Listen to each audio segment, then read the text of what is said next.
Donc on a la liste bana nzambe. On a la liste bana nzambe. Ezali makambu o ezali ko sala passe. Mais nzambe monte na kati. Biso tozana ba on a problème ete. Non mon peut pas pasteur bona na biso. Ceux qui va agir bien, va reconnaître que non, ezali message nzambe parce que nzambe zo ya na kanda. Donc ça c'est repentir. Et ko za malamu. Mais nzambe monte na kati. Komba liboso numéro 1. Komba liboso. Azali papa Timothée mais nzambe monte na kati. Koka moto te mama ngai. Koka moto te. Koka moto te mama. Samuel kande ko yani ndezo tungisanga. Oui. Samuel apetanga yazo yo kane kutata nzambe te ba benge plusieurs fois. Wa pasteur ya liboso. Merci bana nzambe. To ete pona ko ta moto likwa moto mais to pona tozong sande bana nzambe na vrai chemin. C'est pour cela mona bazali ko tonga surtout na limite matifani bazali na bango tonga désordre donc bazali ko tonga donc ozo mona bazo mata na bité so banga basala tour de Babel so peni nango. Elo matifani basa tour de nan. Tour de Babel. Banga basale mata pena. Elo mutami sa tu o quand biso to fêter bonane. Na monde ba démon, na monde de salaki. Maman na fête matifani. Bozolia bozomela. Ba sacrifice donc mutu muso même ba tanda ba bino kuna bo sepla ko to bo mabande ko mususu. Lisusu pasteur. Selon yo zape na molimo ankolo okoyeba ke place obebi akosa. Tango tali mo lista papa pardon funga na lista ontana ma. Tango otala na liste o mona mutu nani okomono longola selon molimo ankolo.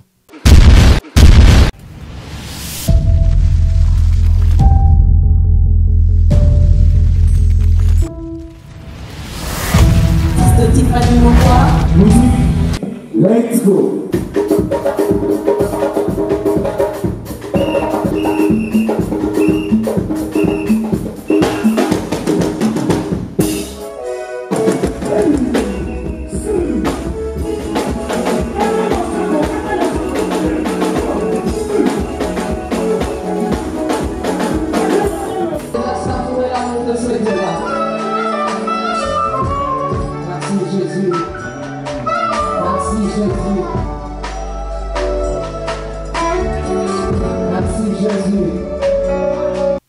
Au commencement était la parole était avec Dieu, la parole était Dieu, cette parole c'est Jésus-Christ de Nazareth. Bonjour chez vous et bienvenue sur Nazaréen TV.com, sur votre site, c'est notre site, c'est un site pour les chrétiens qui sont partout dans les 5 continents du monde, la princesse de l'Éternel, la certifiée Colombe, la servante de Dieu, la présidente du Parlement céleste, Dipiti quoi, qui présente cette émission avec une équipe de Alain Kiakala, Boavida et Yves Bolofa derrière la caméra. Aujourd'hui encore, nous avançons lentement et sûrement à la fin du témoignage de notre frère Baby et nous sommes comblés. Ba expérimenter ma kamna moini satana ba beta misu pai paite bazungi la les nazaréennes la princesse pour beta ma kamanding zaki avec de preuves à l'appui bien sûr. Aujourd'hui encore nous serons bénis car la Bible nous dit c'est la bénédiction de l'Éternel qui enrichit et ne fait suivre d'aucun chagrin. Mais à travers ces cantiques de l'album Trône de notre sœur Tiffany Mokoa, réjouissons-nous dans le Seigneur parce que nous sommes déjà au mois de décembre et on se retrouve tout juste après. Régie à vous.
tu peux acclamer le roi de rois.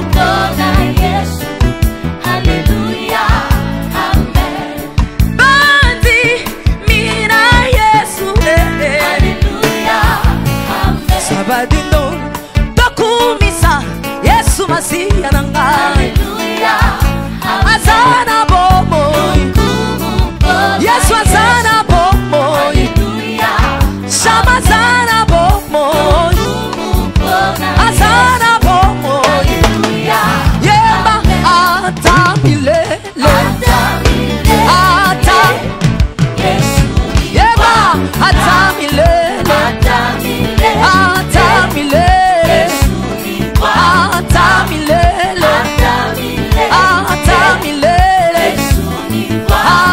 atamilele, atamilele. Melodi ya moyo na ye kosopa, na se ya makolo na yo. Loyemo ya moyo na ye koye, na se ya presence na yo. Melodi ya loyemo na anga, atamilele, atamilele, atamilele. Est-ce que tu peux lever tes mains? Commence à adorer Jésus. Saluer la présence de celui qui est descendu ce soir. La Bible me dit cependant que vous allez lever le Fils de l'homme. Vous saurez qui il est. Merci Jésus. Tango toyaki kobima toke ngani se kende kolukela ngai eloko moko ma pasteur alingaka mingi usatilo moya nzoto bien mo bagi mo be eloko moko kaka zango na nzoto oyo mona linga mingi oyo langa bisinga ye pena nga zana zani makasi na babubu ne na mona bubu wa rouge alata kaso mo ezali na zonga biko na mobimba te yo katela kaka mo elamba muke oyo langango akipe akataki lambango tanga kati Baby merci. Ma passé au lingami ba bubu changer rappeler lo lati bubu le bolati nani lo bikuno latini ka bubu dia batimbele. Frère baby tozonga ma passé bubu. Mais 5 noms pour que toi atterri parce que R est comme un peu musique to bandek moi kala. To pesa lelo 5 noms, l'air to continuer sous lobby to pesa sous ba kombo sous. Alors Matifani merci bandeko bozali kolanda biso na ngonga oyo en tout cas na osenga ozala pena attentif. Na ces place to komi ko chité et ben osenga si to koma bale 14 donc souvent so kolanda émission mikolo témoignage zaka na bik na feuille. Donc ozana ngo onoter. Lorsque place au mona osokoki ko décoder te tu peux appeler même si mon pasteur mon papa même si la chaîne ba obenga papa pona a décoder parce que yene mutazana ba clé wana et puis ça meni mutunyo sauter. Donc merci. Donc on a ba liste bana nzambe. On a ba liste bana nzambe. Ezali makambu o ezali ko sala pasi. Nazali ko insister bana nzambe o bozali ko landa ngai. Komi tuna te papa o ngai linga mingi papa o asambela pona ngai na bika papa o asala ba démonstration pona ngai na bika lelo ngai na tika papa oyo na okende wapi. Mais nzambe moto na kati. Koka moto te mama na ngai. Koka moto te. Koka moto te mama. Biso zana ba on a problème te. Obi obi message la banque. Mama Matifani obi message o.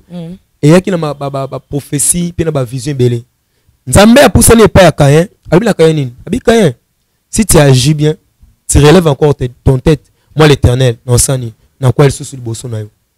Pourquoi? Parce que Nzambe tela qu'il bonza, o yesa ki nan, ya belle. A mon un regard mo favorable. Mais Caïn mon un regard mo ya mabe. Mais Nzambe a poussé ni. Abi la Caïn, so ki o sali malam, ngai Nzambe no sani ni. Non poussé. Mais so ko sali mabe, mabe o sani ni. Écoutez le colon na yo. Ne mon peut ba pasteur bon na biso. Ceux qui va agir bien, va reconnaître que non, ils ont le message Nzambe parce que Nzambe zo ya na kanda. Donc, so se repentir. Écoutez malam. Qui m'a dit que Matifani pe na mono donc makamna ekotika le pano Matifani bando wazali ko landa ngai komi tuna te église New York Nzambe abise ngai izana ba oyo ye moko akorienter bango na maboko oyo ya ba berger pe ba boko oyo ya ba sali oyo ba benga na kati na mukili oyo to ete to sala publicité ya papa Timothée to ete to bo so bolongo kuna boki papa Timothée non c'est le Saint-Esprit yango moko ekoya pana parce que moi aussi ye moko ekoya ekola so place nini yo ok. Et alors, toi, le bosso, tu le bela qui m'a battu belé, mais lelo, na zo banda, na ndeko na ngai. Combat le bosso numéro 1. Combat le bosso. Azali, pasteur, évangéliste, diacre, bishop, nan, etc. Ok, pasteur. ya liboso ezali moto na nzambe oyo aza pe ya biso te. Aza ya biso te. Kombo na ye ibandi na D esuki na est. Auta bamboka ya libanda ya Nigeria. Auta na mboka ya Nigeria. Bien dans le Seigneur, lorsque tozali koloba oyo azali papa na ngai, il faut meka koyeba misisa na ye ezali kotoni. Muntake na luka bampate ya papa ne tango kungana. Saul. Tu peux te solo ya moi ya maman mwana Anna te. Mwana Anna te peut-être. Mwana Anna. Mwana Anna zanan. Mwana Anna za Samuel. Na tango na bango ba dadi ezalate. Dadi bon limisanga mama Tiffany ngai. Samuel aluka nani Anna aluka mwana na pe na pasi hein pasteur. Oui. Kolela ti mosena nzambe pe na bi ndenge za na ozolela ni abina langue te. Ya. Samuel kande ko yani ndezo tungisanga. Oui. Samuel apetanga yazo yo kane kutata nzambe te ba benge plusieurs fois. Wa pasteur ya liboso. Merci bana nzambe. Toye te pona kota moto likwa moto mais to pona tozongisa ndi bana nzambe na vrai chemin. Et alors le second pasteur ezali pasteur oyo azo René Penza pe makasi en tout cas azali ko René azo nyokola pe bana na nzambe.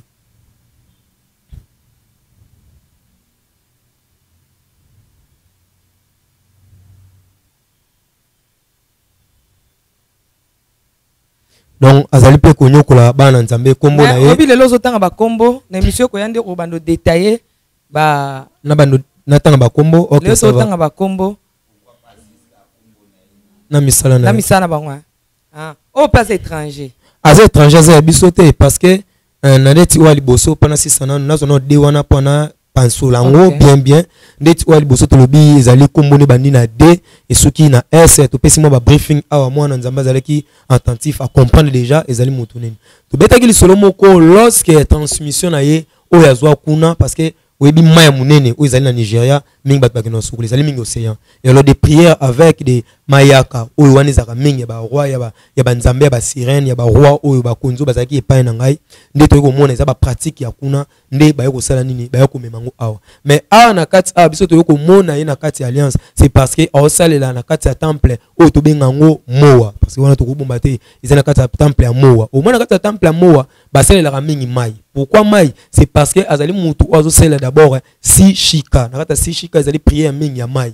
Au mona kata mai wana même si na ba prédication na ye au mona akozwa mai abani ko lobela yango akolobela mai mais tango lobela mai soka silisi après bisio kenne na mai wana okomona makamni ne salema et alors na kata ba prière na ba prière musu bandeko bazali ko landa ngai o ba leka pe pa na ye asala ba prière musu solo ba keno prière de purification basangisa mai yango bazwi mai basangisa yango en même temps na ji to koma pe baza des pasteurs o basala la même formule wana azwi mai asangisa yango na ji na kati ya émission mais na kati ba télévision boye mingi na bana nzambe ba tala rappelé mususu ba chaîne na bango te mais na kati émission boye ele kate matifani mais bato bazala na kati église ba mona ka yango pe ba comprendre te lo ni le ka mais ba cameraman wana ba bwaka ko ba service wana ba bengango eau de purification parce que ba c'est là nzambe to bengi si shika et le kata si shika azape na ba prière ne muso ya salaka prière wana to bengango prière ya miracle man ce qui veut dire miracle ya moto ne abengango na anglais miracle man ninga lobela bongo okomona soki pa ki kota mwana mwasi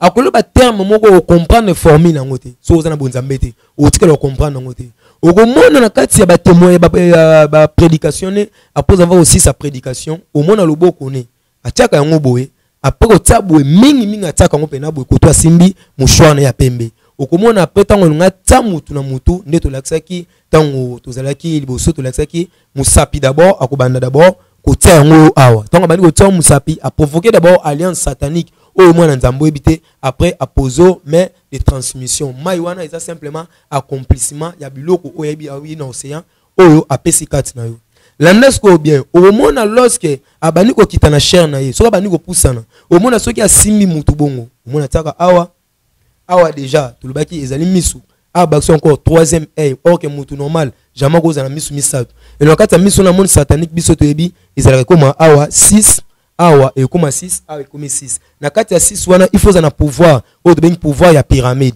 il faut rassembler quelques rois quelques puissances nous sous eux la puissance Égypte donc au mona aux 6 wa awa au kitinango awa aux ou à côté au kitinango awa apo sali boye au kati et ça la pyramide maintenant le ko la yep awa ça pena ba tumsus oyo baza ba partenaire sous forme ba église au de benga église de soumission ndeti biso zalaki en même temps naza awa en même temps naza pe kuna en même temps naza abwe donc ye na kati wana aze sous une église au to bengaka moa maintenant au moins respect à moa na respect ya Jésus et ça respect moko respect des pyramides après pyramide et comment renverser pour ne le bailler tekno enlevez-vous vers moi et moi je viendrai vers vous donc allez vers Satan et Satan aussi viendra vers nous donc ça ba iloko o ba koti na kata na kuna nzambe biloko ba libana nzambe e uti libanda ba nango awa donc moi point moi qui passe to buka yango to luka d'abord ba origine na bango pe ezali wapi ba papa na bango bazali wapi donc moi qui wana tozongi na deuxième pasteur na biso azali pasteur mo pe célèbre en tout cas na mboka na biso parce que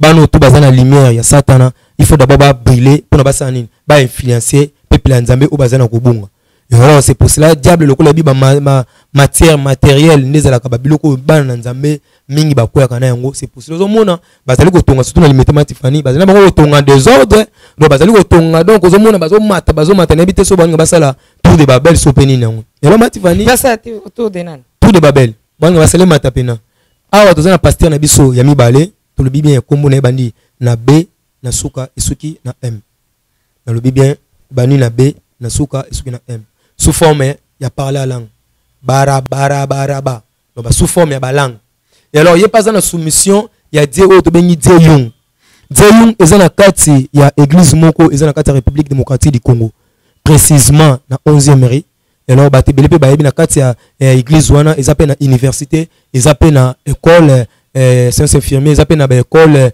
ya bana pe ya item ou ba sala sciences infirmiers et alors na kati ya temple wana ba yebi comment agir na babiloko o bozali komona a prier pour na yo oyaki na ba myom ba opérer a prier pour na yo oyaki na problème à bota azuna réserve asenine a pesio donc yé place azali mieux placé place wana matifani et alors na kati ya prière na wana okomona na makambu na zali ko sala okomona ganga toujours 3 fois na ba style na.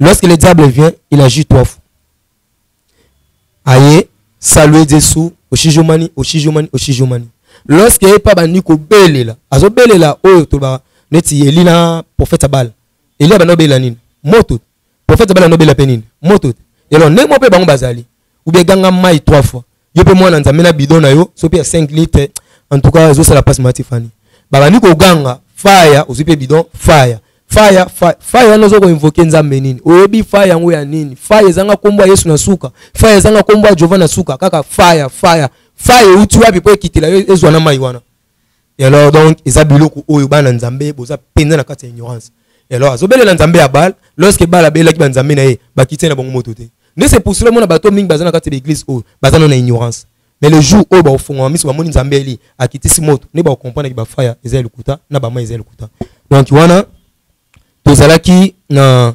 kati ya bato mibale et alors mutami satu oyo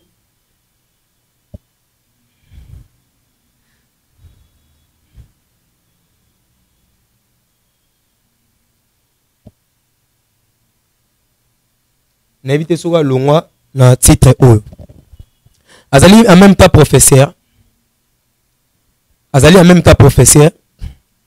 na dojo ya Yung dojo ya Yung ezali dojo oyo ezali soko bandi komata 15e rue so bandi komata 15e rue aussi ici première entrée ya compagnie oyo babengaka ya couleur donc première kaka ndongo mata première pango munene batonga wana ezali dojo ezali wana ezali ko bombana et alors mingi ba pratique mingi ba konza minene ba yaka ndi place wana ye aza mutu ya place wana en même temps devant l'écran il parle ya makambo bonzambe en même temps kaka ye moko nako pa comme politicien aza na kati ya bonzambe aza pe na kati ya politique aza parmi batu oyo biso tongo to kuta ki bango te mais to kuta ba signature to kuta pe ba histoire na bango na dojo.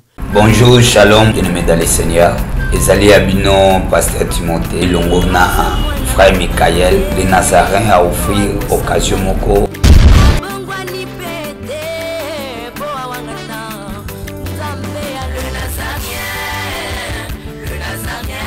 tous en a besoin de prière en direct.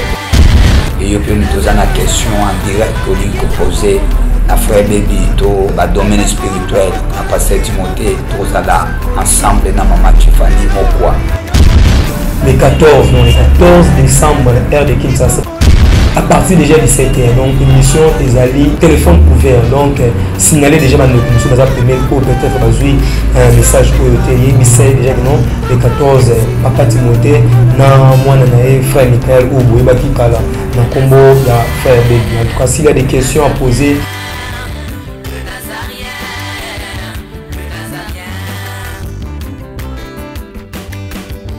donc là les 14, c'est que ça là en direct. donc donc je vais prendre le temps pour bien nous sommes en besoin de solo banana moko en direct donc jour wana ezalate papa bombanga donc jour wana pour bien ozimba moko ozimba réponse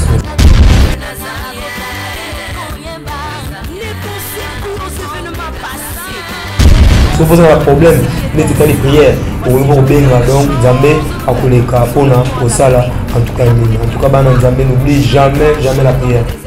Et na longo na Nzambe tobiki to koisa Satan donc fête ya les premiers les ali fête pour le na né asika donc ba wana ba koi biso bana Nzambe vous allez toujours continuer na Nzambe quand ça bolandi frère Baby vous avez besoin de bomona en direct les 14 vraiment tous en abino à live tous en abino tombunzo merci Kolo apa mola bino tokutani les 14. Ciao. Et alors lorsque na mona ki na TV na makambo ko mosala donc esala nga passe. Donc kuta ete seka bongwana. Abongwana te Matifani. Pourquoi bongwana te? C'est parce que tant abongwana te tokutana na une fois. Tokutana na eloko mo bando bengeza bande kuna biso mo église mo boy bando bengango na kombo ya tokutanga ba ebeleze ezala ngo belé. Tokutana na ebeleze.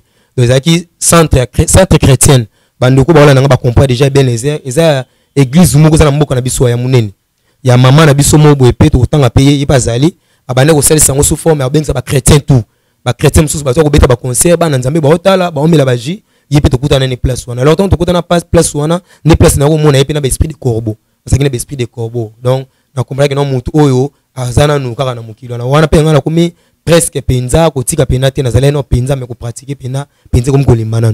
Donc nakuta ki aza même temps na kata politique en même temps azana kata makambo bonzambe. Bolanda ete otozo bana kata politique il cherche les sangs parce que y a mission na ezali seulement soif de sang azali mutu ba benga pont. Il prend les sangs il amène sang o azali ko memaso ezali ya mokonzi moko songolo pakala ezali sang o to betaka li solo na témoignage il faut que les coupes ezali toujours rempli. Donc la guerre peut-être na makambo sous moni o to sali ma fréquence ya érosion ba luwa moko brisque o to zali komona il est le chef o ngai na mona ki histoire na ye na kati ya esika to zalaki to toucher place ba coupe ngo etonda coupe etonda siko ba makambo eleki na beni o bat ba kufi ko te ka coupe Matifani c'est tout à fait normal eza ko coupe chaque année eza na biloko biso tant to na mokili to yebaki lorsque ba otina yo mission batino mission et alors on a fait année eza na mission sous ange Satan na tinda quand biso to fêter bonne année na monde ya ba démon na monde to zalaki maman na fête Matifani bozolia bozomela ba sacrifice donc mutu même ba tanda ba bino kuna bo sepela ko to bo mabande ko mususu na bande ko mususu ba monde déjà avant ba tsa bangwana coupe etonda te poani alors ndego to bien mibale comme on a déjà boyebi ezali G na suka lokola po bani na G na suka lokola po donc yangwana et alors Matifani na avant dernier mutu na biso et alors et cela qui moi pas cité mais ça nango ba réalité ya makambo tozali komona et alors bana Nzambe na beta li solo moko na bi bango bazoganga bango bazoloba lelo oyo bana baso to bande ko benga ba maman ya Jérusalem ba fille de Rite ba fille de Sarah lelo oyo ba maman na bakenda à la voix ya portée disparu lelo to mona ki ba fréquence elekaki et la fréquence on eleki lelo Matifani azawap n'habite peut-être na titre information là mususu mo ya Nigeria akeye d'abord koningisa et alors azalaki mutu oyo ngana monaki place oyo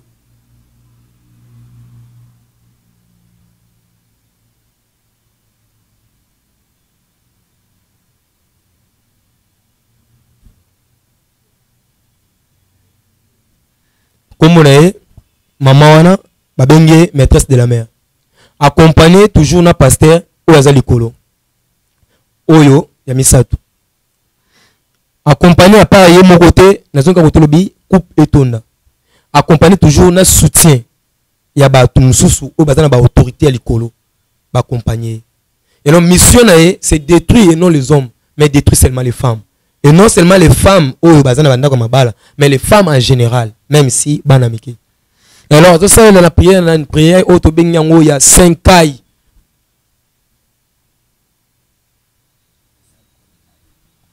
5 cailles son code toujours ban nzambe ezana simple lo.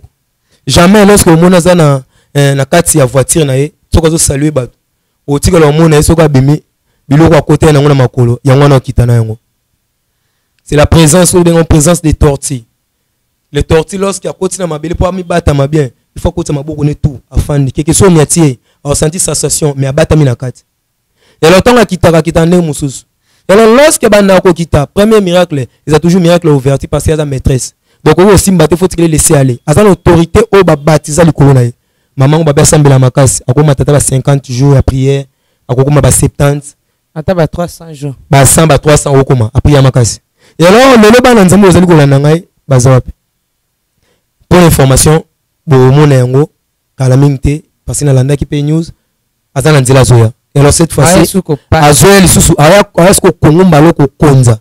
Et alors nebite matifani mama bongo pour nous mettre dans la campagne, dans la manifestation, il y a bateau belé, les militaires vont protéger tout cela. Biso ba nzambe na kata ignorance. Moi na nzambe za nango yote, mais biso moto mi lokile yango. Au moins na kata ba prière ba toana. Et loko liboso za ko invoquer d'abord les dieux 5 Les dieux 5 c'est un dieu oyo azalaka très calme et agissera toujours na ba respect ya bato oyo bazana posa na ye rapidement. Matifani maman oyo azana prière autre baki prière de pipidi papidi boum. Hein? Pipidi papidi boum. Ce sont des prières.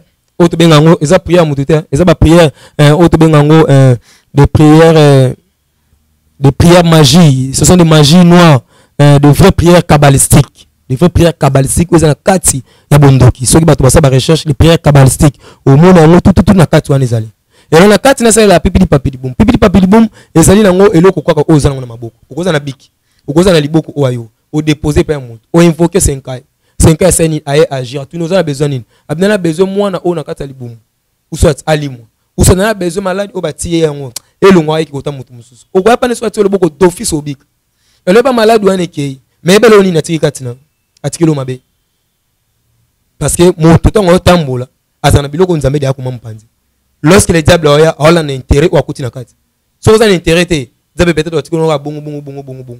Mais si vous avez intérêt le nzambata nde bango basani bazuya toujours koluka kokoma donc pipidi papidi boum en même temps azape muto passer la ba prière mususu ou invocation donc bana nzamba wala nangai ya isa album mutu te prière d'abra parce que abra ce n'est pas un nom mais c'est une prière au bat basalaka donc ça prière il y a disparition et prière il y a apparition donc izali biloko oyo maman oya salaka alors lorsqu'il kitaka akoki kitela musuba memele mai memela keza mai tematifani ezali pouvoir oyo azana ngo ya 5 ans ne sala nini il faut tambola na ye il faut azala na yango makolo ngulu wana ezali d'abord esprit oyo ya 5 ans wana elatine nze tone mobimba ne sala non il faut azala bongo et alors lorsqu'il y a okita il commence maintenant à faire quoi à prier soit il beaucoup bat bapanzani soit il bat bapan c'est simplement une transmission matifani même si bakatem tout le monde qui abetika bat bakoyi après que gemi to la muki o chancer na nini lelo azate mais kana mite bana nzambe boz élever parce que toujours quoi ça bango pour avoir le sauter et non matifani pour 5 est-ce que fa bébé oko quoi ça bango ba quoi matifani nzambe bakangate to tout na formule côté utela te yemo ka yebi Daniel chapitre 12 verset 1 et lo bien frère bébé quand va nzambe inspirer nga comme ka kanga mais fona kanga yango matifani je pense que na numéro o ya suka bande ko ngai to ko continuer parce que musale comme na suka to continuer ba liste na batwana donc na 5e point en tout cas ndeko ngai suka za pa na bino lobane déjà donc okamwate ezali papa na biso oyo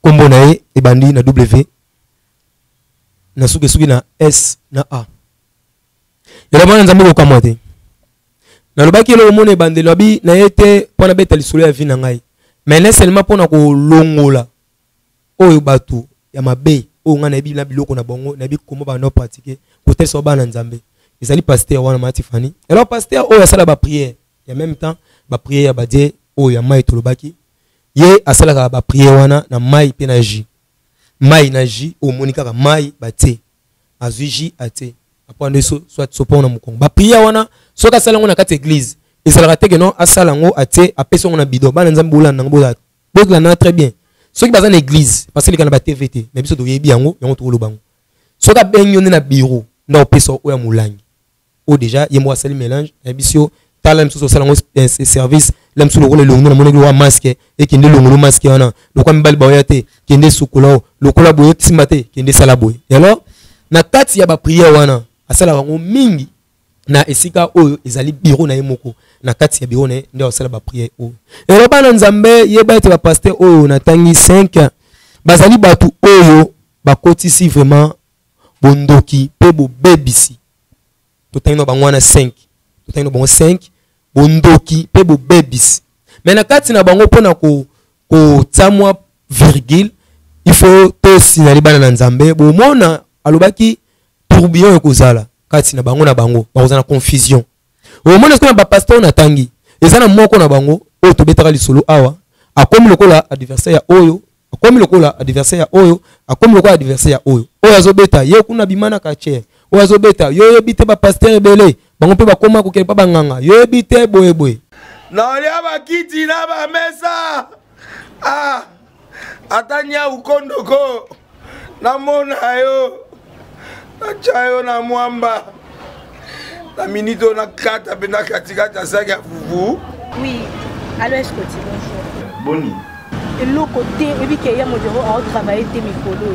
Donc dès tout ça on a eu galère na niveau 0. Tout ça là boy. Moi il nazana mbongo vraiment mingité. Mais nazo tchela bino moi mukio nazana ngo na agence mongo boy Nazareta. Sarita qui dit sérieux. Oh. Maman, comment est bon donc yo pesa ufuti mbongo kuna partir à poto biso to ya to jibilo. Na bengi ya Scotty. Agence moi ifungami comme na Nazareth. Na kufie. Agence lisusu. Naka sa su mulongo kuna. Pour cela susu. Kuna iza mamba mulongo te. Ye si afuti mbongo kuna partir à poto biso to zoke ko récupérer biloko oli. Ah tika boyeko. Yeso mona makamba bongo na monte. Bat papa si mbongo kuna biloko récupérer biloko oli na agence. Ezalaka. Mais moi bandi. Maman, dès qu'il a yebisi ngai, mais na limité, na lingi na mona ki mona beso, poli kamba boye, na monde na ne salamate. Maman, yebisa ngai. Ba pesi mbongo kuna, biso to récupérer biloko kolia awa. Ya solo boutique Nazareta, ezali boutique où ezali à distribution de produits alimentaires. Ah! Na sali poto sunga, bandeko oyo. Même ba oyo bazana na peu de ressources comme la boîte de colombe bazana niveau qui chasse même avec un petit rien donc à partir à $10 $15 donc si on a un bon côté ndebono na pota ko sungayo a uzika biloko kolia maman Nazareth nzamba pambola ya bakise mikole belé awa na sena mokili et bongo awa tozawa poto yeba adresse awa la boutique Nazareth a été ici à Kubungate toza sur avenue Monkoto numéro 1 direction Elengesa face à face na église catholique Saint-Vincent. Ah, direction Elengesa Monkoto numéro 1 à face à l'église catholique Saint-Vincent. Ah, Saint-Vincent d'école. Bon numéro de téléphone, vous en avez déjà vous en avez on a 3 numéros pour Paris, vous en avez un numéro pour la Suisse, vous en avez un numéro pour la Suisse. Ah! Non. Nazareta. Nous allons la Congo ici. Julia, nous allons kangisa kia fufu. Ya modé, yo bandika na fufu. Oui, pour la Nazareta, tu as un système en bimbi, na mbongo shingo. Bon, ok. Vous allez silio. Sarita qui dit sérieux. Quelle question ba mission na ye pe a sali effort a longi ba pasteur mususu a sali pe effort a panzi encore bana na nzambe mususu mais to bité tangu ya panzi bana na nzambe na ba kepa na ye to pe bazab na comprendre que non bana nzambe donc bato ba lexi bonga atambo mais cette fois-ci to kota na sika to zana besoin donc babilo kwa ni longo point barre non ba c'est Matifani. Merci. Nous sommes arrivés à la fin pour aujourd'hui. En tout cas, la liste, je dois remettre ça sur le pasteur. Oza, liste à Liboso. Pasteur, pata boyo lukanga boba kanga nekulusu. Papa bomba pardon. Comment est mon âne? Boyo lukanga boba kanga nekulusu et que déjà pas pasteur. Timothée Eroya le 14 décembre 2019 à partir de 17h ne pasteur akoya na liste oyo ekozongela biso lisusu pasteur. Selon yo zape na molimo ankolo okoyeba ke place obebe akosa. Tango tali mo liste papa pardon fungana na liste on ta noma. Tango otala ana liste omo na mutu nani okomo no longola selon molimo ankolo. Azate. Omoni na lobaki lokomoko ngolo hein musicien mo lobaki ke soki ngolo uti na mai aibiso ngando aza maladi ndimela ye po bango nyonso bavanda na mai bibi ayi ngolo ti amoni makamu nyonso kuna asisa ayi koyebisa biso ke oyo nyonso baza maladi oyo bazobela bon sikoyo na basini oyo abimisi na bamakambo alobi na imagination oyo obimela esika nini makambo eza ebele mama Tifani.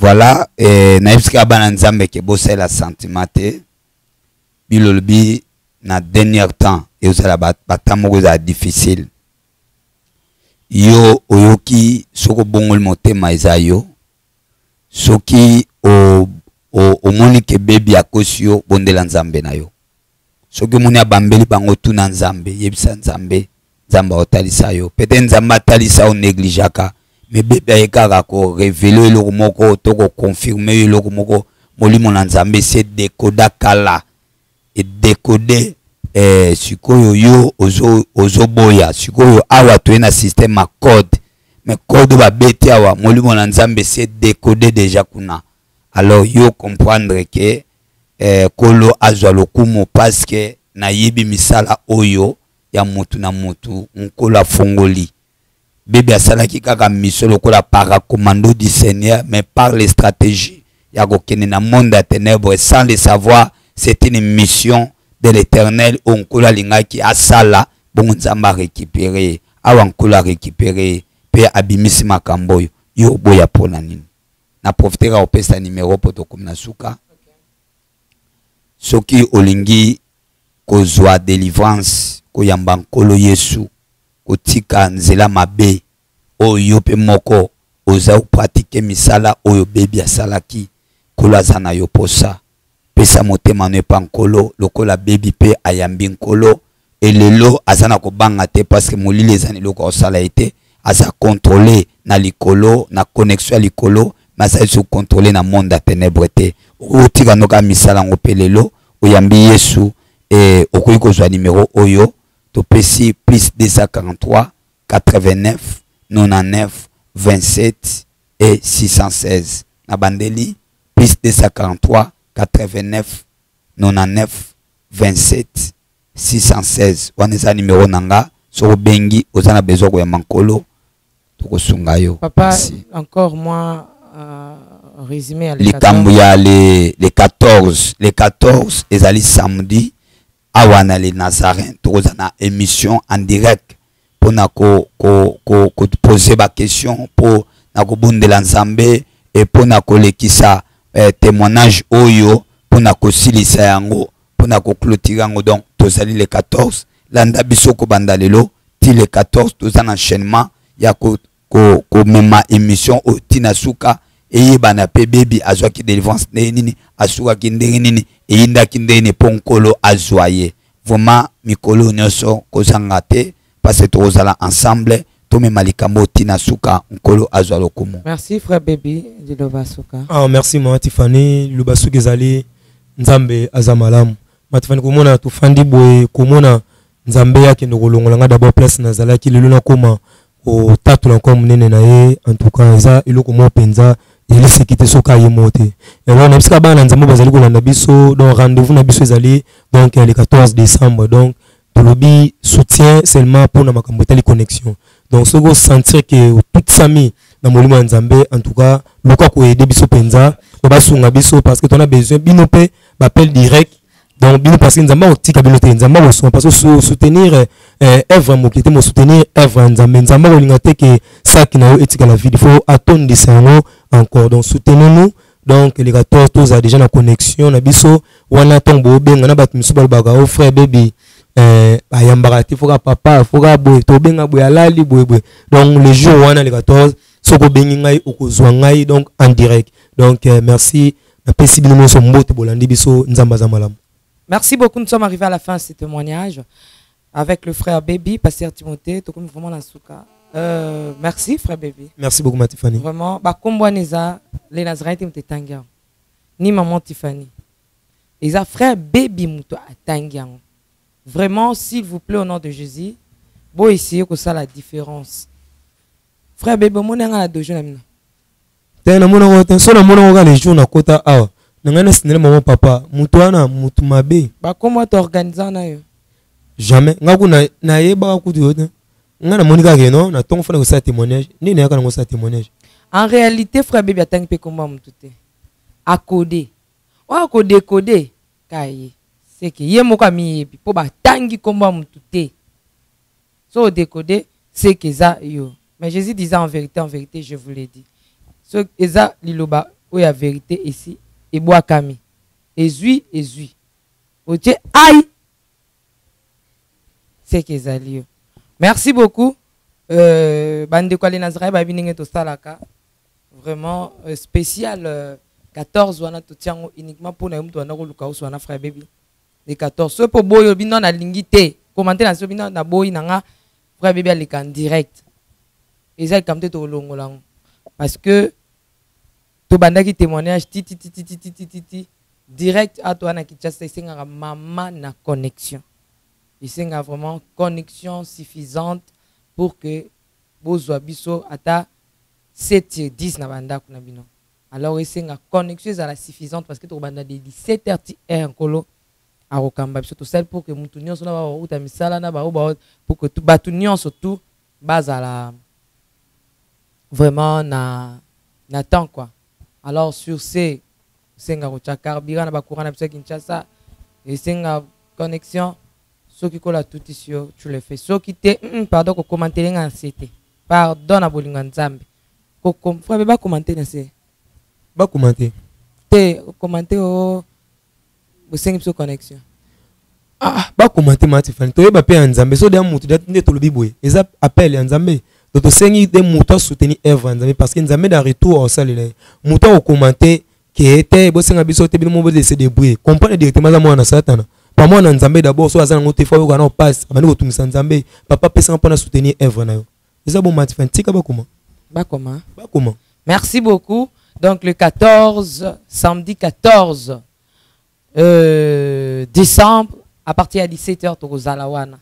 Alors ba op bomoni que frère Baby a quitté na témoignage nae ozana mposa opc mai ozana mposa nazoka bazo komenanga fongoli biso misu tout ça ba vent ba mbonge frère Baby a qui m'a été azalaki soko lingio bana frère Baby na sombelo chemise frère Baby na sombelo lipapa frère Baby ndongo clôturer témoignage na pesio sac à main sac à main sac à dos voilà Nyon surtout au nzamba ko tona motema ce patiote au sambeli kapo na frère Baby nzamba ro pambola. Quant à moi je vous dis merci frère Baby. Merci aussi. Abonnez-vous massivement bientôt zonga lisusu za banda kuna bino tikete kola pambola biso ya mingi consommons l'album Trône. Nathalie Moussibou depuis Belgique et les États-Unis. Un pied dedans, un pied dehors. Maman Marie-Claire Karawa en France, ma peine de yang na bato Toyota en France qu'on a augmenté, qu'on a pand. Maman Madi Kibani. I love you so much. Maman fera tout ensemble. Depuis les États-Unis, maman fera Tabou. Pourquoi pas à ma soeur Nekab depuis les États-Unis. Je clôture pour dire merci à maman Betty Kokelea. Alain Kiakala derrière la caméra, que le Seigneur te bénisse. Maman Mariam, Azana na makambu ya Exa vraiment azo travailler kuna bientôt ozongi la biso awa mama Mariam pe ba biso ebele Yves Bolofa nzamba pambola yo ciao.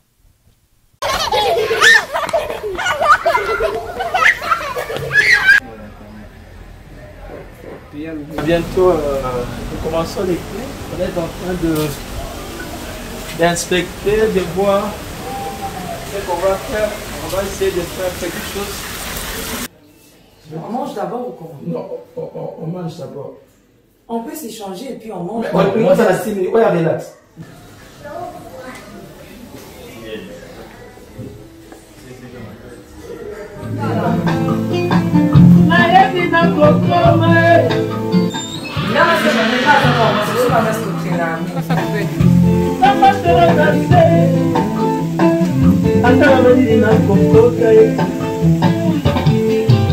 Je suis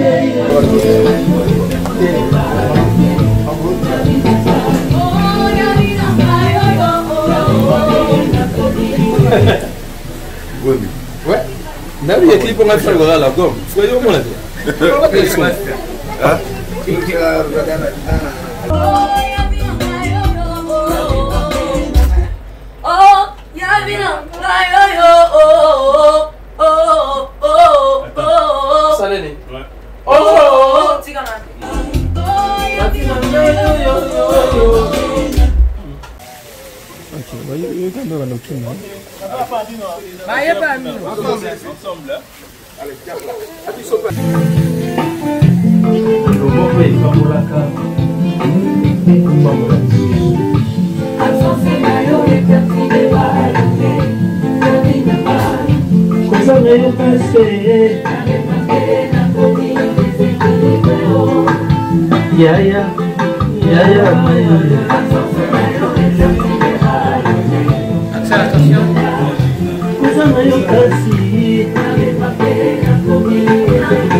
Mais oui, et bon, maman, yo, monsieur, à quatre. C'est yo, monta ma bé. Bino, pardon. Quoi spécial, ça?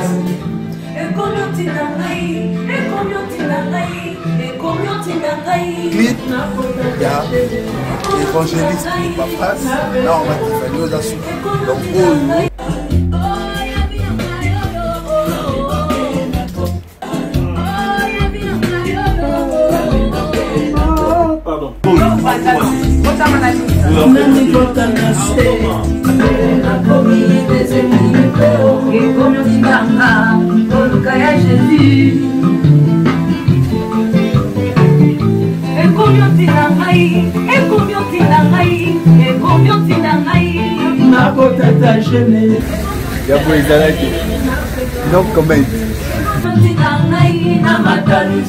c'est pour la gloire de Dieu, bientôt, donc à l'issue. C'est parti.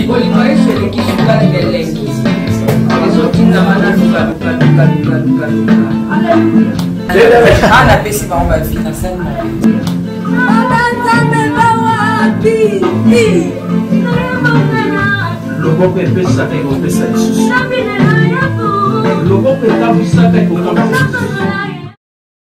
Bien-aimés dans le Seigneur, le son des cloches vient de sonner pour éclairer le monde à l'intérêt des saluts des âmes. Hey, hey, hey. Les Nazaréens Production vous présente la princesse de l'éternel Tiffany Mokwa dans l'album Trône en featuring avec le pasteur Henri Papa Mouladia et le frère Billy Bilomba avec des chansons comme Kembo Alléluia Osana na Yahweh Oezo matanga na motema ezebele Yango na yebisi yo d'âge en âge et les quatre êtres vivants disaient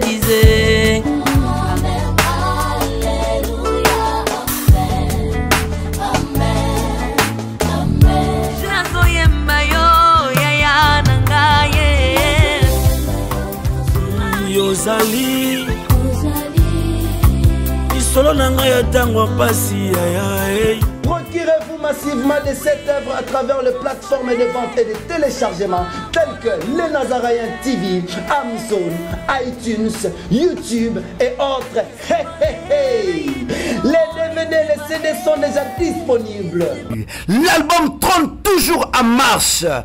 Déjà en France, appelez-nous au plus 33 65 93 16 781. Mamae, Bateau France, ce n'est pas encore fini. Comme je le disais, contactez-nous au plus 33 65 93 16 781. Une seule adresse. Au numéro 112 de l'avenue Songololo, croisement Prince Kassavubu, dans la commune de Kinshasa. Shalom peuple de Dieu, que la paix de notre Seigneur Jésus nous comble, parce que tous nous avons besoin de la bénédiction de l'Éternel.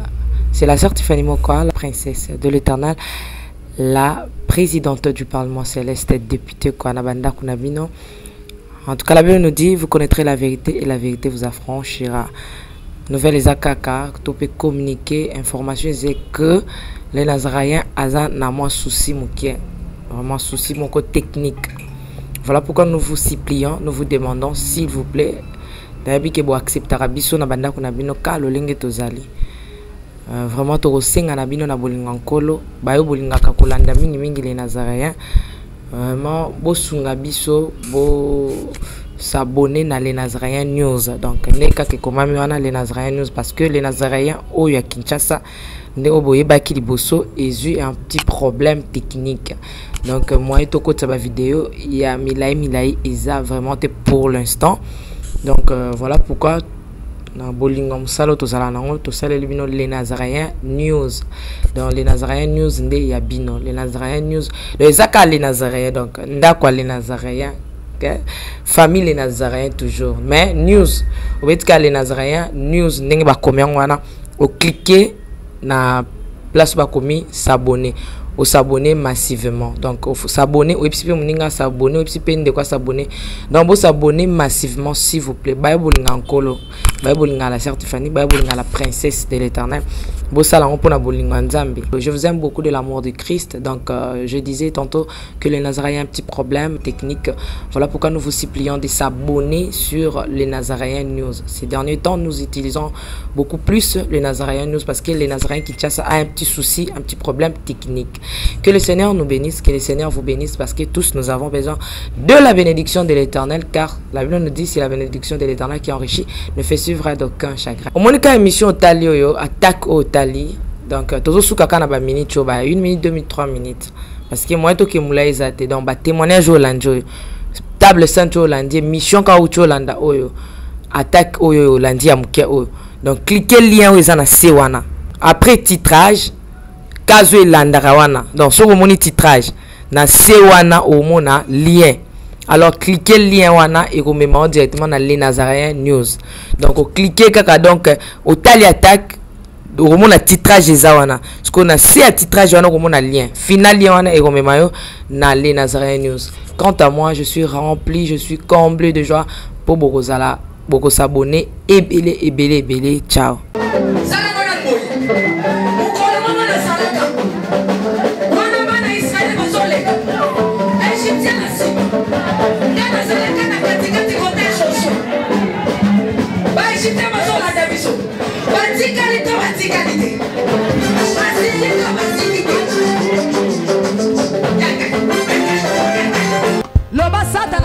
Problème. Oh, asimbi kisi. Asimbi kisi. Yali kambwa kisi te yobe ke no luka kisi na osala nini? Oh simba.